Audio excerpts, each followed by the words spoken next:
Assalamualaikum warahmatullahi wabarakatuh. Di sini kami kelompok 4 yang beranggotakan saya sendiri Tantri Rahmawati dan Luki Astuti, kemudian Mbak Rizky Tamala akan mempresentasikan tentang bab 12 yaitu manajemen persediaan. Baik, yang pertama ada manajemen persediaan just in case. Dalam manajemen inventory terdapat dua sistem, salah satunya yaitu sistem just in case. Sistem just in case ini dimana pada sistem ini untuk mengurangi resiko tidak dapat terpenuhinya permintaan customer, maka persediaan barang yang akan diproses tidak boleh kosong. Jadi jumlahnya itu tidak boleh kurang dari stok aman yang sudah dijadikan patokan. Kemudian ada biaya persediaan. Biaya persediaan sebagian merupakan biaya variabel dan sebagian lainnya merupakan biaya tetap. Biaya persediaan yang bersifat variabel adalah biaya yang berubah-ubah karena adanya perubahan jumlah persediaan yang ada di dalam gudang.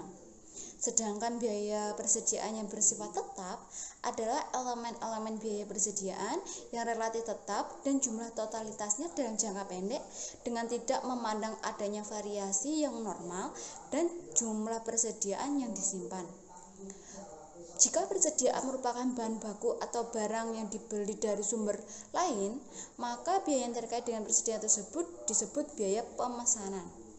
Namun, jika bahan baku atau barang diproduksi secara internal, maka biayanya disebut sebagai biaya persiapan dan biaya penyimpanan. Yang kedua, alasan tradisional untuk memiliki persediaan. Biaya persediaan harus diminimalkan untuk tujuan memperoleh laba maksimal. Berikut ini saya akan memberikan 3 alasan mengapa perusahaan mengadakan persediaan. Yang pertama, untuk menyeimbangkan biaya pesanan. Yang kedua, untuk memuaskan permintaan pelanggan. Dan yang ketiga, sebagai cadangan terhadap proses produksi yang tidak handal. Yang ketiga, economic order quantity, model persediaan tradisional. EOQ atau Economic Order Quantity merupakan cara perhitungan stok barang untuk manajemen persediaan supaya perusahaan dapat terhindar dari penumpukan stok barang. Yang keempat ada reorder point. Titik pemesanan kembali atau yang disebut dengan reorder point adalah tingkat persediaan yang sebaliknya pemesanan kembali dilakukan oleh perusahaan. Reorder point dipengaruhi oleh tingkat persediaan minimal, EOQ, dan waktu tunggu. Dan yang terakhir ada EOQ dan manajemen persediaan.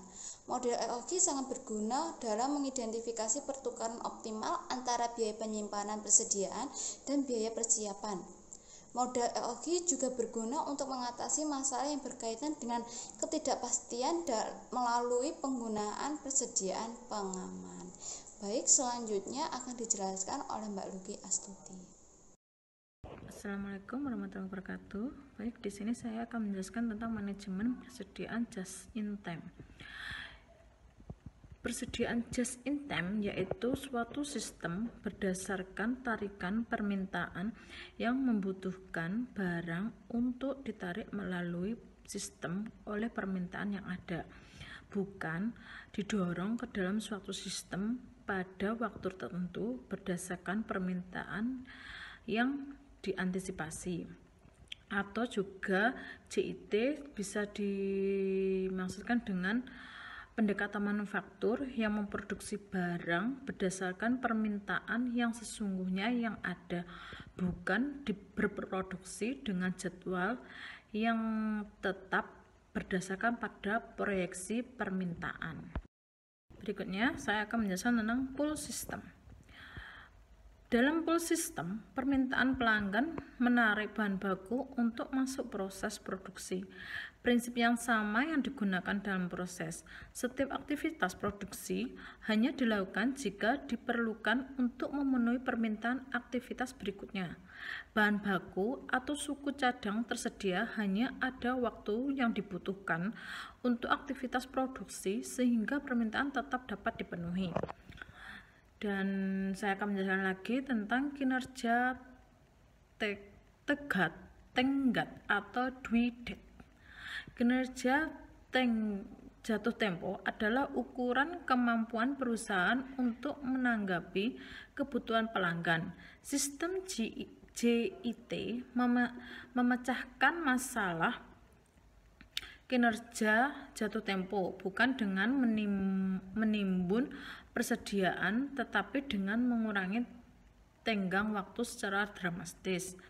Dan berikutnya, penghindaran shutdown dan reliabilitas proses. Kebanyakan penghentian produksi terjadi karena salah satu dari 3 alasan, yaitu yang pertama kegagalan mesin, yang kedua kecacatan bahan baku atau subperakitan, dan yang ketiga ketidaktersediaan bahan baku atau subperakitan. Dan berikutnya diskon dan peningkatan harga dalam pembelian just in time versus penyelenggaraan persediaan. Secara tradisional, persediaan disimpan sehingga perusahaan dapat mengambil keuntungan, diskon kuantitas, dan melindungi diri kenaikan harga di masa mendatang atas barang yang dibeli. Tujuannya adalah untuk menurunkan biaya persediaan. Sistem just in time mencapai tujuan sama tanpa harus menyimpan persediaan. Solusi just in time adalah menegosiasikan kontrak jangka panjang dengan sejumlah kecil pemasok terpilih yang beralokasi sedekat mungkin dengan fasilitas produksi dan membangun keterbatasan pemasok secara lebih intensif. Dan yang berikutnya, keterbatasan just in time. Just in time bukan merupakan pendekatan yang dapat dibeli dan diterapkan dengan hasil segera. Implementasinya merupakan proses evolusioner, bukan revolusioner. Di sini dibutuhkan kesabaran. Just in time seringkali disebut sebagai program penyederhanaan. Namun, ini bukan berarti mudah atau sederhana yang diterapkan. Kelemahan yang paling menonjol dari just in time adalah tidak adanya persediaan untuk menyangga berhentinya produksi. Sebagai alternatif pendekatan pelengkap just in time adalah teori dengan menggunakan teori constraint. Teori constraint yaitu teori yang memberi tekanan kuat pada kualitas untuk melindungi volume penjualan yang telah dicapai dan berusaha meningkatkan volume penjualan pada masa mendatang dengan meningkatkan kualitas, mempercepat waktu respon, dan juga mengurangi biaya operasi. Selanjutnya, saya akan menjelaskan mengenai teori constraint. Teori kendala mengakui bahwa setiap organisasi dibatasi oleh batasan-batasan. Teori constraint mengembangkan suatu pendekatan untuk mengelola batasan-batasan untuk mendukung pencapaian tujuan perbaikan secara berkelanjutan. Teori constraint mengatakan bahwa jika kinerja diperbaiki, suatu perusahaan harus mengidentifikasi batasan-batasan, mengeksploitasi batasan-batasan dalam jangka pendek maupun jangka panjang, dan menemukan cara untuk mengatasi batasan-batasan yang dihadapi. Selanjutnya, konsep dasar teori constraint. TOC memfokuskan pada 3 ukuran kinerja organisasi. Yang pertama, throughput, yang kedua perbaikan, dan yang ketiga bahan operasi. Sedangkan tahap-tahap teori constraint atau TOC, teori kendala, menggunakan 5 langkah untuk mencapai tujuan memperbaiki kinerja organisasi. Antara lain, yang pertama, identifikasi batasan organisasi, yang kedua, eksploitasi batasan mengikat, yang ketiga, mengesampingkan hal lain untuk pembuatan keputusan pada tahap kedua, dan keempat, mengurangi batasan mengikat, yang terakhir, pengulangan proses. Sekian presentasi dari kami kelompok 4. Untuk selanjutnya dapat dilanjut sesi tanya jawab. Terima kasih.